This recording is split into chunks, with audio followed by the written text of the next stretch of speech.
Hello, I'm David Robertson, Director of Career Services at the UC San Diego School of International Relations and Pacific Studies. I'm going to talk a little bit about how to maximize attending a career fair.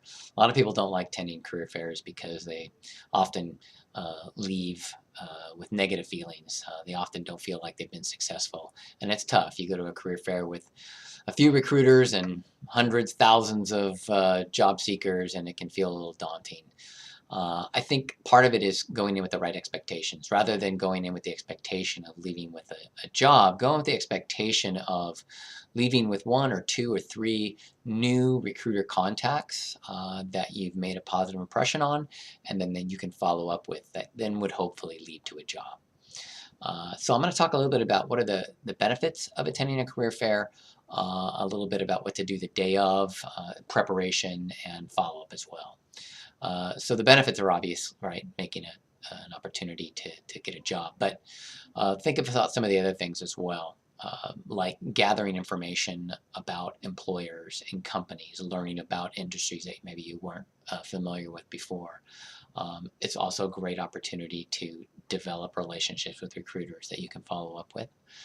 It's also great for practicing talking about yourself, practice interviewing, because you're going to be talking about yourself a lot as you approach these tables and these recruiters. So think of it as an opportunity in a very short period of time to do a lot of practice interviewing. So anyway, a few benefits there besides the obvious of leaving with a job. In terms of preparation, first thing you should be doing is go online and look at all the different companies, assuming they're available. Look at all the different companies that are going to be at the career fair and start a target list of companies that you're going to approach. Generally, there'll be dozens or hundreds of companies, probably not enough time for you to visit with all of them. So rather than just kind of randomly talking to companies, you want to make sure that you pick 5 or 10 or 15 or whatever is manageable that you want to talk to. And those 5 or 10 or 15 are the ones you want to do research on, find out, what are they doing, what are they looking for, what types of candidates they hire, what are the products and services, all of that. So that you're very informed when you go up and talk with them. So that's number one, the most important thing. Also find out, are they hiring? What are they looking for? Are they hiring for interns, full-time, all the above, and if so, what kinds of positions? So develop this strategy of what you're going to do. Part of my strategy is going to be when I get there, is to get there early. And I'm not going to go up and talk to any employers while they're trying to set up. They're not going to like that. But once they're set up and they look like they're ready, I want to be there at the beginning while they're fresh, while they're not tired. They tend to get there early and they tend to leave early. So I don't want to get there at the end of the day when they're tired and maybe they're not even there any longer. And the company I really want to talk to is gone. Another part of my strategy is going to talk to a couple of companies who I'm perhaps not interested in. They're not on my target list. I'm going to warm up with them. I'll start with them, work out some of the bugs and kinks in my delivery, and I'll feel more comfortable when I'm talking to the companies I'm really interested in. Make sure, of course, you bring an adequate supply of your resumes. Make sure that they're tailored for the companies you're interested in. That's very important. And also make sure that your elevator pitch, your introduction, is tailored to the company that you're interested in. For each one, it might be a little different. I talk to a lot of recruiters and they're really unimpressed with candidates who come up to them and ask questions that are really basic, like, so what is your company all about? Or are you hiring? Things like that. Don't do that. You will definitely go in the no pile.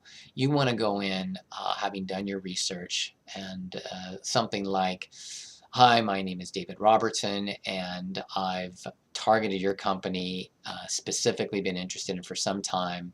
I know that you're planning to grow your company and move into the China market. I've worked in China for 2 years and speak Mandarin, etc., etc. So you can see I've tailored it.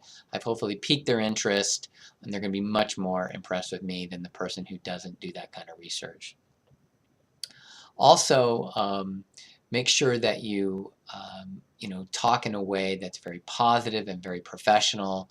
You want to make sure that you are looking them straight in the eye. You've got a good handshake because That's the other thing they're looking for in addition to your specific skills that you bring. They want to know that you have strong interpersonal communication skills, and they're going to find out that real fast. So that's important as well. They're going to be judging you and in just a few seconds because they're going to be talking to hundreds of people, and they're going to have some kind of a system so that when you leave and you leave your resume with them, they're going to usually put you in a pile, either a yes pile, a maybe pile, or a no pile. Or they might have a number system. They might write a number between 1 and 5, 5 being those people they're going to plan to follow up with, and everything else probably not. And you want to be in that yes pile. You want to have a 5 on your resume.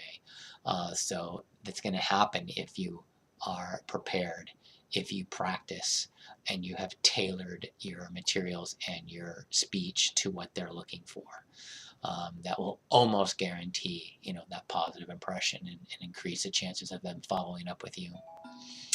Another thing to make sure that you do is you want to follow up with a nice thank you. And how can you do that if you don't have their contact information? So one of the last things you'll do is you'll ask for their contact information. Ask for their business card. Many times they'll say, I don't got it. I don't have it. I ran out. I left them in the car. Who knows? Maybe they have, maybe they haven't. But be sure to at least ask for that. And if they don't have the card, maybe you can ask for their name and email address. I think it's easier to get a card if you give a card. So if you have cards, bring those with you so you can say something like, gosh, I would really love to follow up with you. As I told you, this company is a particular interest of mine, and I'd love to be able to follow up. Here's my card. Would it be possible to get yours? I think that's about it. There's lots of other things I could talk about, but I think I've hit most of the basics. The bottom line is make sure you do your research, do your homework, tailor your materials and your speech, and then follow up appropriately with a thank you. And then potentially a week after that, if you haven't heard from them, you could follow up again, ask for an interview. Thanks so much.